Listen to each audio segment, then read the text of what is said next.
এই সরকার ব্যর্থ হলে তা হবে জনগণের ব্যর্থতা, বলেছেন বিএনপির ভারপ্রাপ্ত চেয়ারম্যান তারেক রহমান। আন্তর্জাতিক গণতন্ত্র দিবস উপলক্ষে বিকেলে রাজধানীতে বিএনপির সমাবেশে ভার্চুয়ালি দেয়া বক্তব্যে তিনি নেতাকর্মীদের বলেন, সরকার যেন ব্যর্থ না হয় সেদিকে খেয়াল রাখতে হবে। আরও জানাচ্ছেন হাসনাইন তানভীর। নয়াপল্টন বিএনপি কেন্দ্রীয় কার্যালয়ের সামনের সড়ক, যতদূর চোখ যায় মানুষ আর মানুষ। সবাই এসেছেন আন্তর্জাতিক গণতন্ত্র দিবসের গণসমাবেশ উপলক্ষে। বেলা 12টার পর থেকেই তীব্র রোদ উপেক্ষা করে খণ্ড খণ্ড মিছিল নিয়ে ঢাকা মহানগর ও ঢাকার আশপাশের কয়েকটি জেলার হাজার হাজার নেতাকর্মী জড়ো হন নয়াপল্টনে সমাবেশস্থলে। স্লোগানে মুখরিত হয়ে ওঠে গোটা এলাকা। সমাবেশে প্রধান অতিথি হিসেবে ভার্চুয়ালি হাজির হন বিএনপির ভারপ্রাপ্ত চেয়ারম্যান তারেক রহমান।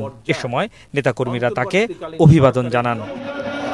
সমাবেশে বিএনপির সিনিয়র নেতারা বলেন, শেখ হাসিনা দেশের বিভিন্ন খাত ধ্বংস করে দিয়েছে, সেগুলো সংস্কার করে দ্রুত সুষ্ঠু নির্বাচনের আয়োজন করতে হবে অন্তর্বর্তীকালীন সরকারকে। পৃথিবীর সব সংস্কার কোনো সরকার করতে পারে না। অতি প্রয়োজনীয় সংস্কার শেষে তাদের যে প্রাথমিক ম্যান্ডেট, একটি সুষ্ঠু নিরপেক্ষ নির্বাচন তাদের দিতে হবে। আমরা আপনাদেরকে সময় দেব, যথাযথ সময় দেব, আমরা প্রয়োজনীয় সময় দেব। তার অর্থ এই নয় যে আজীবন আপনাদেরকে আমরা সময় দেব। জনগণের কাছে ক্ষমতা দিতে হবে। জনগণ ভোট দিয়ে জনগণের প্রতিনিধিকে পার্লামেন্টে বসাবে। জনগণের সেই পার্লামেন্ট সরকার প্রতিষ্ঠা করবে। বিএনপি মহাসচিব বলেন, গণতন্ত্র আবারও রুদ্ধ হলে মেনে নেওয়া হবে না। আজকে এমন একটা অবস্থা তৈরি করতে হবে যেখানে সত্যিকার অর্থেই গণতন্ত্রের প্রতিষ্ঠা করতে পারে। একটা কথা আমি অনুরোধ করবো সকলকে যে আপনারা হচ্ছেন সেই ভ্যানগার্ড, আপনারা হচ্ছেন সেই পাহারাদার, গণতন্ত্রের পাহারাদার। আপনারা গণতন্ত্রের রক্ষা করার জন্য অতীতে লড়াই করেছেন, আপনারা সেই গণতন্ত্রের রক্ষা করবেন।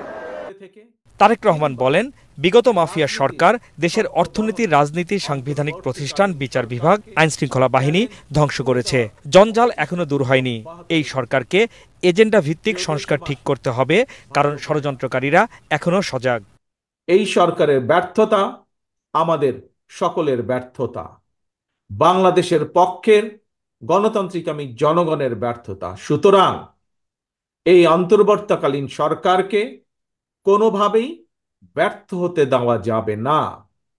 দেশে বিদেশে থেকে নানা রকমের উস্কানিতেও জনগণ অন্তর্বর্তীকালীন সরকারকে ব্যর্থ হতে দেবে না। তবে অন্তর্বর্তীকালীন সরকার যাতে নিজেরাই নিজেদের ব্যর্থতার কারণ না হয়ে দাঁড়ায়, সে ব্যাপারে তাদেরকেও সতর্ক থাকতে হবে। এজন্যই আমরা মনে করি অগ্রাধিকার ভিত্তিতে জনগণের ভোটে নির্বাচিত প্রতিনিধিদের দ্বারা জবাবদিহিমূলক সরকার এবং সংসদ প্রতিষ্ঠার লক্ষ্যকে সামনে রেখেই সংস্কার কার্যক্রম এগিয়ে নেওয়া দরকার। বলেন, রাষ্ট্র সংস্কারে 31 দফা ঘোষণা করেছে বিএনপি। প্রয়োজনে পরিবর্ধন হতে পারে। নতুন কেউ রাজনৈতিক দল করলে স্বাগত জানাবে বিএনপি। কেউ যদি মনে করেন একটি উন্নত এবং নিরাপদ বাংলাদেশের জন্য আরও নতুন রাজনৈতিক দলের প্রয়োজন রয়েছে, তাতেও দোষের কিছু নেই। কারণ শেষ পর্যন্ত জনগণই চূড়ান্ত সিদ্ধান্ত নেবে।